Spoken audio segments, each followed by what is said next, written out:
you say about a guy, like Dan Bilesma's coaching record speaks for itself, 128 wins total, including playoffs so far in his short career, a 6.45 winning percentage, the highest of any coach in Penguins history. And historically, Penguins coaches have come and go fairly often, but now it seems that Ray Shero is more than happy to commit to Bilesma. And how important is it to have a consistent coach, especially with all the youth in the locker room? Well, you're talking about the trio. I mean, you've got Ray Shero and Dan Bilesma and Mario Lemieux, and you've got the ultimate trilogy right there that has the leadership that we need to just carry this Pens team. Absolutely, and you have to think that he's in high standing for Coach of the Year. Arguably, Bilesma and Jacques Lemaire could be two of the highest candidates. When asked about this extension, Bilesma had this to say: as a coach, getting that kind of security and having that statement from the organization about the job that we've done as coaches means a lot. It's a big boost. The humility of getting an opportunity with this team and this organization and the confidence that Ray Shero has in me, the ownership group here with Mario and Ron, I can't imagine there being a better situation from owners. The confidence they have in Ray to do his job and the coaching staff, it's a unique opportunity. I feel extremely humble to have gotten it. It means a ton to continue and have the confidence moving into the future with this team. All right, we're going to take a short break here, and when we come back, we are going to have an interview from Iceberg analyst Tim Stamp about the Chara Pacioretty incident and what it means for player safety in the league. All that and more coming up right here on the Iceberg. All right, folks, we're back, and we've got Iceberg analyst Tim Stamp here in the studio to discuss the Zdeno Chara Max Pacioretty incident. How are you doing today, Tim? Good to have you on the show. I'm doing great. How are you doing? Doing wonderful. Well, there's certainly a lot of strong feelings coming from this incident from every angle, whether it be from fans, players, GMs, politicians, and even so far as police forces. Where exactly do you stand on this incident? Well, I've seen the YouTube video, I've seen the clips, I've seen the still shots. Regardless of the fact if there was intent or not on his part to injure Pacioretty, he was still careless and he was still reckless with that hit. So I think at the end of the day, I believe there should have been some type of suspension, be it 2-3 games, to basically let the rest of the players in the league know that even though you've got a stellar reputation, you don't do these types of things frequently. You still have to take care of yourself on the ice. You have to make sure you know where you're at on the ice. You need to make sure that you're responsible about what you're doing out there.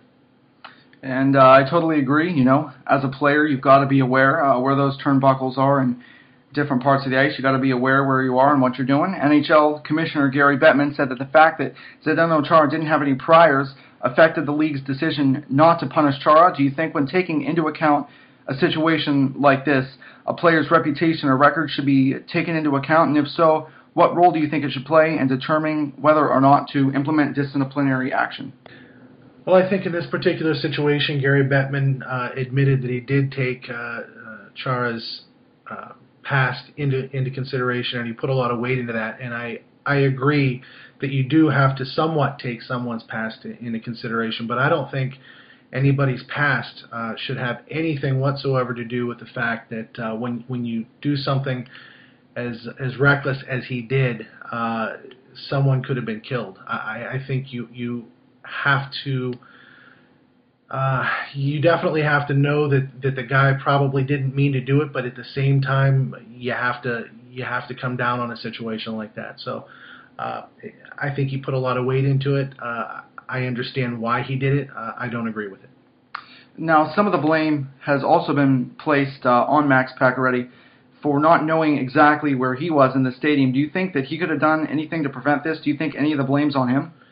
Well, I think he tried to get around him there. I don't think he had obviously he didn't have the puck, and it was definitely an interference penalty at the very least on Chara.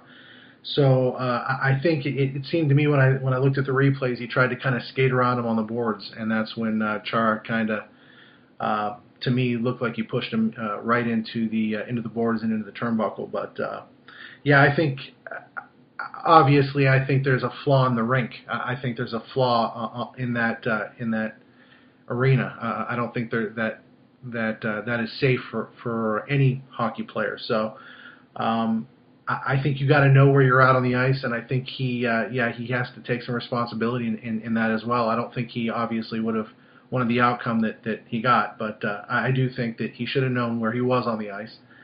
Maybe he should have pulled up or stopped or slowed down something. I don't know, but I put very little of the blame on him, though. And rink safety was a big topic of discussion and part of the 5-point plan that Gary Bettman implemented in the first of the 2 meetings for the GMs. Now, we've seen so many outside forces at work here, with Air Canada threatening to remove its sponsorship dollars, politicians getting involved, and the Montreal Police Force getting involved. What do you make of these outside entities getting involved? It's a lot of emotion. Most of these outside entities are based in and or around Montreal, so Air Canada being one of them. So I understand the emotion. I understand where they're coming from. I was outraged and incensed myself when I saw that he got nothing. At the same time, I have to also caution that that's a slippery slope. You don't want to get outside forces involved in the National Hockey League because it's going to get to the point where you got to wonder, which home team, what arena can you skate at that night without getting arrested for a check against the home team captain or whoever it might be. So you don't want to have to put that fear into the minds of the players. You want to let them play. And I understand their frustration, but I would hope that they would show some discretion and kind of back off those comments and let it be.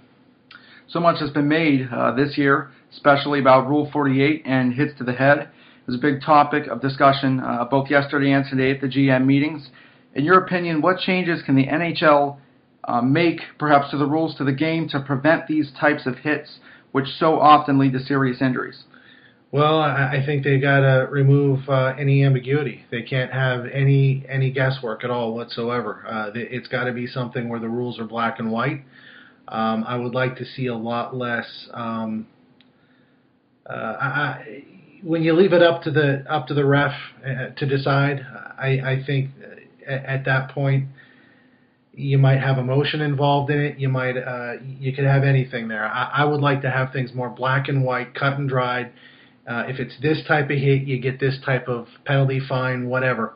And I think as long as they enforce that and they keep it tight, they really start to call boarding a lot tighter, as it was meant to be called, and charging and interference. If they really start enforcing those, then I think the rules are fine as they are. I don't think you can eliminate headshots altogether. It's a quick game, it's a fast game.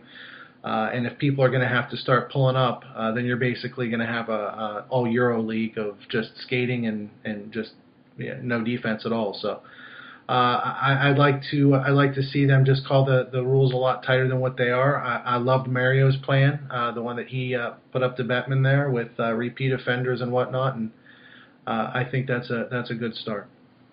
Absolutely. Well, thank you so much, Tim, for joining us here today. Pleasure having you, and we'll talk to you again soon. Thank you very much. Welcome back. Glad to have you join us right here on the Iceberg. The general managers of the National Hockey League met this week in South Florida to discuss many topics, the most prominent of which is player safety, and especially when dealing with concussions and hits to the head. And Commissioner Gary Bettman laid out a 5-point plan to prevent concussions from both legal and illegal hits. And I'll read that 5-point plan to you now. Number 1, NHL VP Brendan Shanahan will be working with the Players Association on equipment safety. Number 2, mandatory removal from play if a player shows any signs of listlessness after the hit. Number 3, on repeat offenders for illegal hits, penalties for not only the player but also for the club and or the coach. Number 4, engineering firm to be hired to evaluate the safety of all 30 rinks, which obviously was a big concern in the Tara Pacioretty incident. And number 5, blue ribbon committee to evaluate all related topics. Now, what people tend to forget is that this isn't a new occurrence in the league. The NHL has been working on concussion protocol dating back to 1997. Partner, in your opinion, what does this